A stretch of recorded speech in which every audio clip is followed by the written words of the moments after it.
अभी तक हमने trading account, profit and loss account समझा है। अब हम समझेंगे बैलेंस शीट के बारे में। बैलेंस शीट क्या होती है, आइए समझते हैं।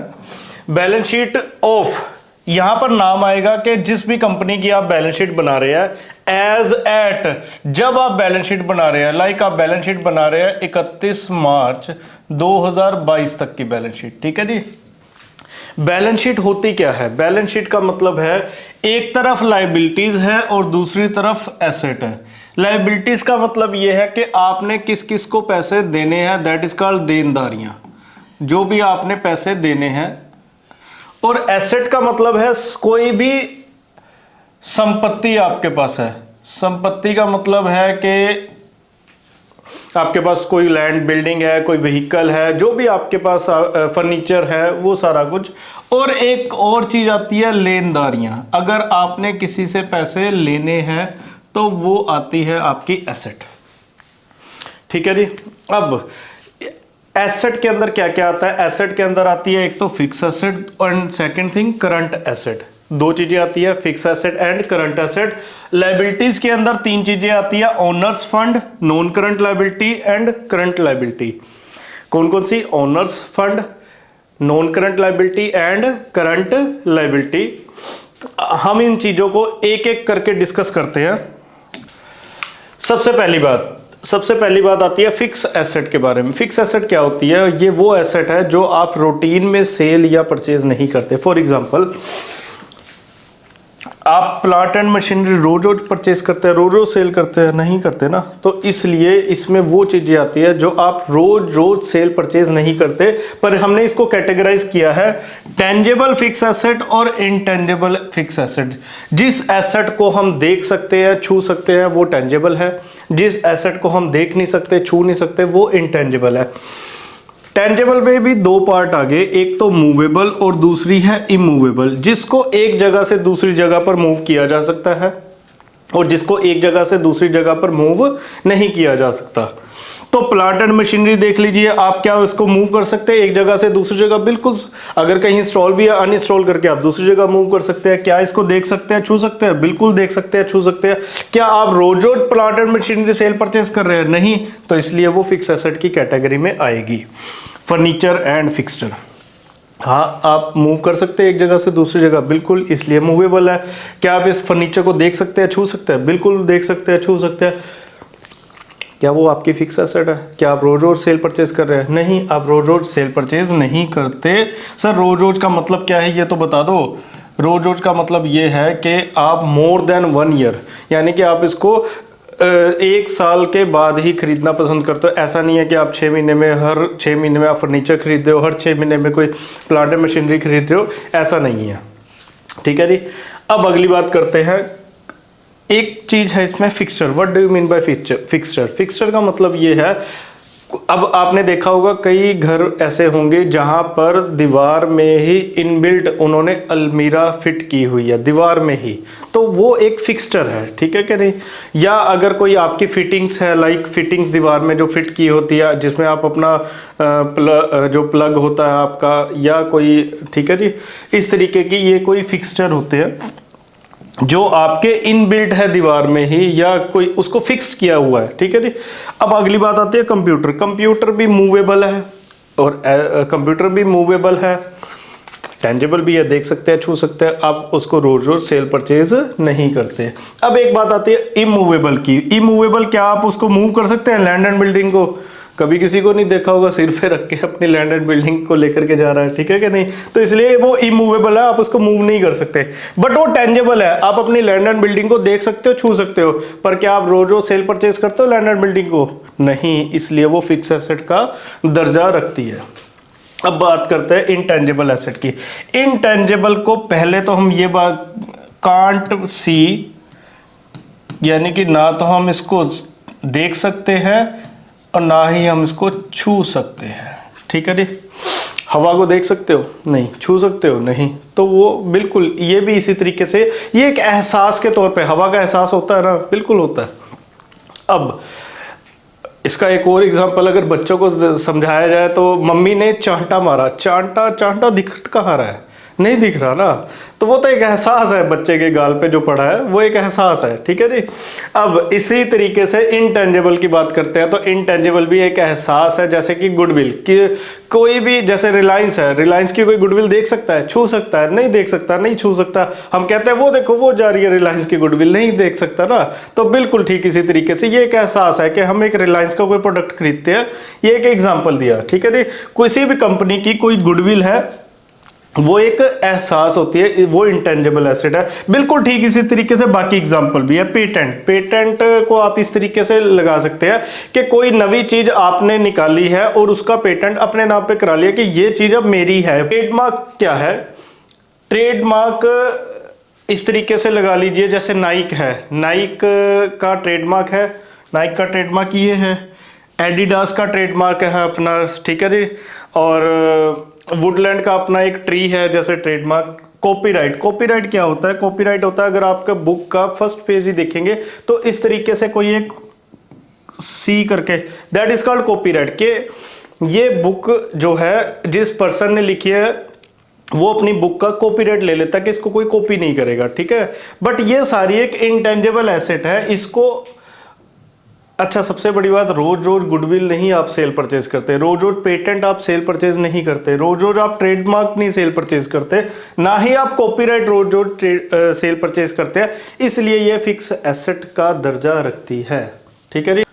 अब हम बात करते हैं करंट एसेट की। करंट एसेट में क्या आता है? करंट एसेट का मतलब होता है अगर आप डेली सेल परचेज का मतलब क्या है यहाँ पे? With in 1 year, with in 1 year. वहां पे फिक्स एसेट में था कि आप more than 1 year cell purchase करते हैं, यहाँ पे आप डीलिंग विद इन 1 ईयर करते हैं। For example cash in hand, cash in hand obvious ही बात है, बिजनेस में लाखों ट्रांजैक्शन होती है तो रोज का रोज कैश आता और जाता है। बैंक की ट्रांजैक्शन भी बिल्कुल ठीक इसी तरीके से, अब तो आप स्कैन करते हैं तो उन बैंक में ट्रांजैक्शन हो जाती है, तो इसका भी अब डेली यूज बढ़ गया। अब दो चीजें और है, debtor and bill receivable. Debtor और बिल रिसीवेबल ये दो आइटम एक ऐसी है जो लेनदारियां, इसको हम लेनदारियां बोल सकते हैं। लेनदारियां का मतलब क्या है? लेनदारियां का मतलब यह है कि आपने किसी से पैसे लेने हैं। फॉर एग्जांपल दूध वाला आपके घर रोज दूध दे जाता है, ठीक है, बट वो एक विश्वास पे दे जाता है कि ठीक है कोई बात नहीं, मैंने इस घर पे रोज दूध देना है। अब महीने के एंड में आप उसको पैसे देते, यानी कि उसने पैसे तो रोज दूध दे रहा है बट बिना पैसे लिए दूध दे रहा है, तो उसने एक टाइम ऐसा आएगा जो पैसे लेने हैं वो महीने के एंड में लेने हैं, तो उसके लिए वो क्या है? लेनदारियां, जो वो रोज रोज दूध दे रहा है, वो उधारी दूध दे रहा है आपको। तो ये हमेशा डेटर का लिंक और ये बीआर का लिंक उधारी सेल से, उधारी सामान बेचने से लिंक है इसका। तो बिल रिसीवेबल भी एक तरीके से इस तरीके से लगा लीजिए कि आपने एक चेक गिरवी रख दिया, उधारी सामान दे दिया, बट सामने वाले को, कस्टमर को बोल दिया भाई तो एक चेक गिरवी रख दे, ठीक है, तो वो चेक गिरवी रख देगा, आप उसको उधारी सामान दे देंगे, तो वो जो एक चेक जैसा एक चीज दी है उसको हम बिल रिसीवेबल बोलते हैं, ठीक है। अब एक वर्ड और आता है इसके साथ, sundry, sundry debtor. Yes, sundry debtor का मतलब क्या है? आपने 100% से पैसे लेने हैं, तो आप हर एक का नाम नहीं लोगे कि मैंने राम से पैसे लेने हैं, श्याम से पैसे लेने हैं, आपने बोल दिया सन्ड्री। सन्ड्री का मतलब क्या है? आपने बहुत सारे पर्सन से पैसे लेने हैं, ठीक है जी।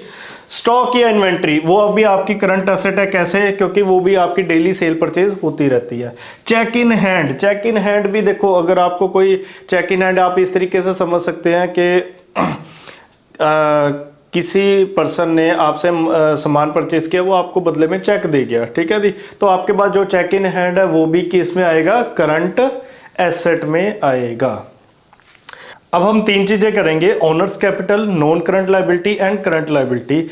ओनर्स कैपिटल में क्या है? ओनर्स कैपिटल में ना हम इस चीज को इस तरीके से समझेंगे, ये है ओनर और ये है बिजनेस, ठीक है जी।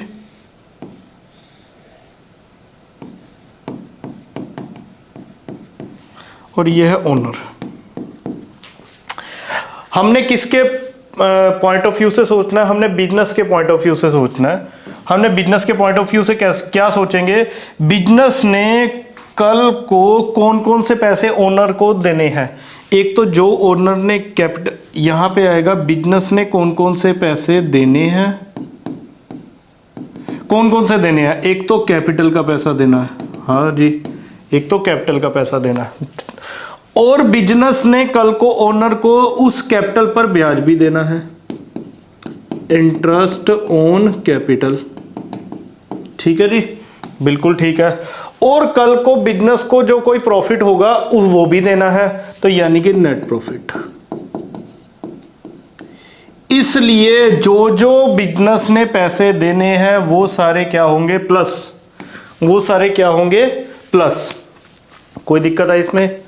अब जो जो पैसा लेना है, सर ओनर से क्या क्या पैसा लेना है, बिजनेस ने जो जो पैसा लेना है वो क्या हो जाएगा, माइनस। ओनर ने बिजनेस से कुछ पैसा निकलवाया था, ड्राइंग निकलवाई थी, तो वो बिजनेस ने पैसा लेना है, बिजनेस ने लेना है तो वो क्या कर देंगे, माइनस। उस ड्राइंग पर ब्याज बिजनेस को मिलेगा, यानी कि बिजनेस ने एक तो ड्राइंग के पैसे लेने हैं, ठीक है जी, एक इंटरेस्ट ऑन ड्राइंग के पैसे लेने हैं, ठीक है जी। अगर प्रॉफिट होता है बिजनेस को तो वो प्रॉफिट बिजनेस अपने पास रख के क्या करेगा, वो तो ओनर को वापस कर देगा ना। तो अगर प्रॉफिट दे सकता है और अगर कल को बिजनेस को लॉस हो गया तो वो पार्टनर से पैसा या ओनर से पैसा ले सकता है। तो अगर कोई नेट लॉस हो गया तो वो पैसा भी लेना है, इसलिए ये चीज लेस लिखी है हमने, ठीक है जी। तो जो जो पैसा देना है माइनस कर दो जो जो पैसा लेना है, तो नेट आ जाएगा, नेट पैसा देना है या लेना है, नेट पैसा देना है या लेना है, ठीक है जी। कोई प्रॉब्लम इसमें? आगे चलते हैं। नॉन करंट लायबिलिटी क्या है, वो लायबिलिटी जो हमने आज वापस नहीं करनी, 1 साल के बाद वापस करनी है। फॉर एग्जांपल हमने हाउसिंग लोन लिया, हाउसिंग लोन 25 साल तक का है, तो 25 साल तक का है तो आज वापस नहीं करना, हमने 25 सालों में वापस करना है, तो वो क्या है, नॉन करंट लायबिलिटी। इसी तरीके से डिबेंचर क्या होते हैं, जब कंपनी को पैसा चाहिए होता है तो वो लोगों को बोलती है कि हमें पैसा दो, हम बदले में आपको ब्याज देंगे। तो वो डिबेंचर भी 10 साल 15 साल इस तरीके से होते हैं, या 5 साल, मतलब मोर देन 1 ईयर होता है, तो ये पैसा भी मोर देन 1 ईयर बाद ही हमने वापस करना है। इसलिए नॉन करंट लायबिलिटी में वो लायबिलिटी आ गई जो हमने मोर देन 1 ईयर देनी है। और करंट लायबिलिटी में क्या आते हैं, करंट लायबिलिटी में आते हैं जो विद इन 1 ईयर हमने पैसा देना है। लाइक हमने क्रेडिटर का पैसा या बिल्स पेएबल का पैसा, जैसे हमने डेटर किया, जैसे हमने बिल रिसीवेबल किया। अगर तो हमने कस्टमर से पैसा लेना है तो वो डेटर और बिल रिसीवेबल है, यानी कि लेना है। पर अगर हमने देना है, हमने अपने सप्लायर को पैसा देना है तो वो क्रेडिटर या बिल पेएबल है। अगर हम अपने सप्लायर से उधार माल लेकर के आया तो हमारा क्रेडिटर है, या बिल्स के अगेंस्ट पैसा लेकर के हमने बिल के अगेंस्ट हमने माल उठाया है, तो कल को वो पैसा भी देना है, तो ये जो है क्रेडिटर और बिल पेबल हमने विद इन 1 ईयर पैसा वापस करना है, तो करंट लायबिलिटी है। बैंक ओवरड्राफ्ट क्या है, बैंक ओवरड्राफ्ट जो है बिजनेसमैन को फैसिलिटी दी जाती है कि उसके अकाउंट में जितने भी पैसे हैं वो उससे, अगर उसके खाते में 0 पैसा भी है, 0 अमाउंट भी है, तब भी वो एक लिमिट दे दी जाती है बैंक की तरफ से कि आप इतनी लिमिट तक पैसा निकलवा सकते हैं। लाइक 1 लाख रुपए एक्स्ट्रा निकलवा सकते हैं। तो अब 1 लाख रुपया बैंक को देना, तो आपके खाते में तो 0 रुपए थे, 1 रुपया भी नहीं था, फिर भी आप 1 लाख रुपया निकलवा पा रहे हो, तो वो ओवरड्राफ्ट की फैसिलिटी है। तो कल को वो पैसा आपको देना पड़ेगा, तो वो बैंक ओवरड्राफ्ट है, ठीक है जी। तो इसलिए करंट लायबिलिटी में आ गया बैंक ओवरड्राफ्ट। अब इन सब को करते हुए एक चीज और आती है, वो क्या आती है इन सब के अलावा भी एक चीज है,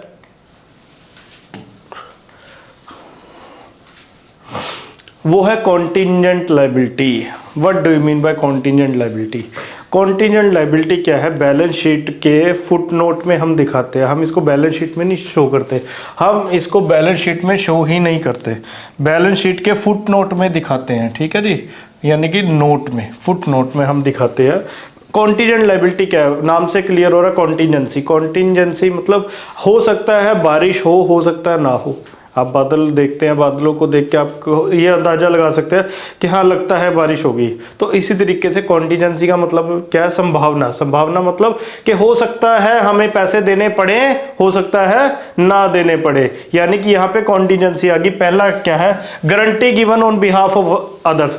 आपने अपने दोस्त ने हाउसिंग लोन लेना था, बैंक वालों ने बोला आप किसी की गारंटी ले आए कि अगर आप पैसा नहीं देंगे तो आपकी जगह वो पर्सन पैसा दे देगा। तो आपका दोस्त आपके पास आया, वो ये बोल रहा है कि आप गारंटी दे दो, तो आप गारंटी जाके दे आए। तो गारंटी दे आए तो अब अगर आपका दोस्त पैसा नहीं देगा तो वो आपको देना पड़ेगा, ठीक है जी।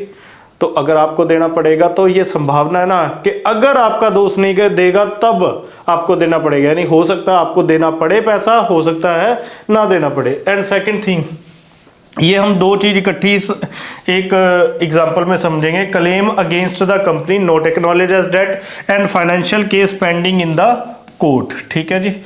ये क्या होता है, आपका कोई केस चल रहा है, तो हो सकता है, देखो जब आप केस जीत भी सकते हैं, आप केस हार भी सकते हैं। अगर आप केस जीत जाएंगे तो आपको पैसा नहीं देना पड़ेगा, अगर आप केस हार जाएंगे तो आपको पैसा देना पड़ेगा। एक एग्जांपल लेते हैं, मान के चलिए आपने किसी कंपनी का कोई प्रोडक्ट यूज़ किया, उसके अंदर कुछ ऐसा निकल आया कि जो आपकी सेहत के लिए ठीक नहीं है, आपने कंपनी पर केस कर दिया, ठीक है। तो केस कर दिया, अब आपने कहा कि अब मैं इकलौता बेटा हूँ अपने या बेटी हूँ अपने घर की, अगर मुझे कुछ हो जाता तो मेरे घर वालों को कौन देखता। आपने कंपनसेशन क्लेम कर दिया 10 लाख रुपए, ठीक है। अगर आप केस जीत जाते हैं तो कंपनी को पैसा देना पड़ सकता है, अगर आप केस नहीं जीतते तो कंपनी को पैसा नहीं देना पड़ेगा। तो कॉन्टीजेंसी आ गई, संभावना आ गई, हो सकता है पैसा देना पड़े, हो सकता है ना देना पड़े, उसको बोलते हैं कॉन्टीजेंट लायबिलिटी, ठीक है जी। इसलिए क्लेम आपने कंपनी के अगेंस्ट किया है पर अभी तक वो देनदारियां नहीं बनी, या कोई फाइनेंशियल केस कोर्ट में अभी चल रहा है, कोई दिक्कत है इसमें। अब अगली बात करते हैं, ये बच्चों को नहीं ज्यादातर समझ में आता। ये क्या है, bill receivable discounted from the bank but not yet due for payment. इसका मतलब क्या है, देखो 3 चीजें होती है। चलिए, ये ए है, ये बी है, ठीक है जी। अब इस केस में ए ने बी को माल बेचा, गुड्स बेची, ठीक है जी। अब बी के पास पैसे तो थे नहीं, बी के पास पैसे नहीं थे, तो अब हुआ क्या, जब पैसे नहीं होते तो उधारी माल तो उठाते हो, अगर उधारी माल उठाते हो तो बिल आता है। बिल, ए ने बी पर बिल ड्रॉ किया और बी ने एक्सेप्ट करके ए को दे दिया। अब ए के पास क्या आ गया, बिल रिसीवेबल आ गया। क्या आ गया, बिल रिसीवेबल।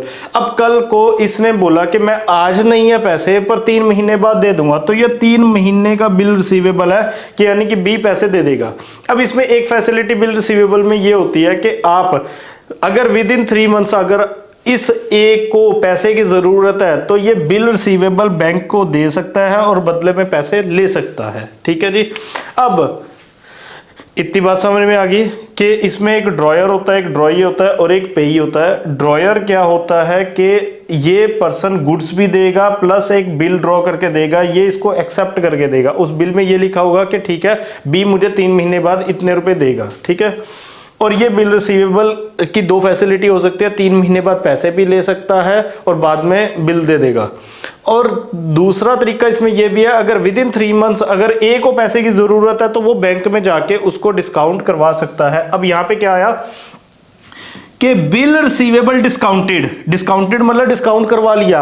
अब ए ने बैंक में जाके डिस्काउंट करवा लिया, पैसे ले लिए। फॉर एग्जांपल 1000 रुपए का बिल था, 1000 रुपए की जगह बैंक ने इनको 990 रुपए दे दिए, 10 रुपए डिस्काउंट के काट लिए, ठीक है। अब इन्होंने पैसे तो ले लिए उस बिल को डिस्काउंट करवाने के। अब यहां पे क्या आया, ये discounted from bank but not yet due for payment, पर अभी तक भी ड्यू नहीं हुआ था, मैच्योर नहीं हुआ था, 3 महीने हुए नहीं थे, 3 महीने नहीं हुए थे। तो बैंक सबसे पहले अब ध्यान से सुनना, बैंक सबसे पहले पैसा किससे मांगेगा, सबसे पहले पैसा मांगेगा बी से पैसा मांगेगा। और अगर बी के पास नहीं है पैसा तो ए से मांगेगा जिसने डिस्काउंट करवाया है। तो ए की कौन सी लायबिलिटी होगी, इसकी सेकेंडरी लायबिलिटी होगी। सेकेंडरी का मतलब अगर बी ने पेमेंट नहीं की तो ए को पेमेंट करनी पड़ेगी। अगर बी ने पेमेंट नहीं की तो ए को पेमेंट करनी पड़ेगी। किसको पेमेंट करनी पड़ेगी? बैंक को। तो इसको बोलते हैं कॉन्टिजेंट लायबिलिटी के। हो सकता है ए को कल को बैंक को पेमेंट करनी पड़े, हो सकता है ए को कल को बैंक को पेमेंट ना करनी पड़े। अब मेरी तरफ से आपकी बैलेंस शीट की हर आइटम्स क्लियर है। मिलते हैं अगली वीडियो में। Okay, bye bye.